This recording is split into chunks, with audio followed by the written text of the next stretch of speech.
ওই যে আপনাদের দুলাভাই যাইতেছে কাগজপত্র নিয়ে এই সরকারি অফিসে যাবে,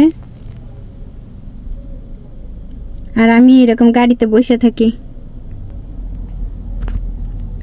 যতক্ষণ পর্যন্ত না আসবে। গাড়িতেই আমি বসে থাকি সব সময়। একসাথে আসি, ও যায় অফিসে আর আমি ওই সময়টা গাড়িতে বসে থাকি, খুব বেশিক্ষণ লাগে না। এই দেখেন একা একা বসে রয়েছে, জিও আসে নাই।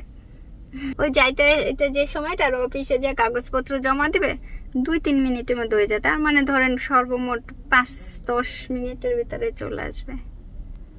কি কিউট কিউট বেবি। ও লে লে লে লে লে আয় লে লে লে লে। আমার কথা শুনতে পায় না, গাড়ির দরজা আটকানো। ওই গাড়ির বাচ্চাকে আগে দেখেন নিয়ে আসছে, একা নিয়ে আসছে, মায় আসে নাই বুঝছেন। বাচ্চার ওই যে সিট বেল্ট আছে, যেটা বাচ্চাদের চেয়ার আছে ওইখানে দিয়ে ওই যে বাইন্দাতে হবে। এটা সবসময় পিছনের সিটেই করতে হয়, সামনের সিটে বসানো যায় না বাচ্চাদের।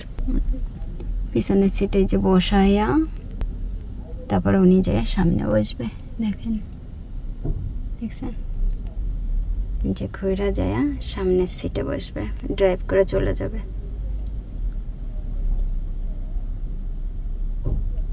এর ভিতরে ভাগ্য ভালো হইলে বাচ্চা কানবে না, আর ভাগ্য যদি অন্যরকম কানতে কানতে বাচ্চা ইজবে না, যে আমার কোলে নে কোলে নে।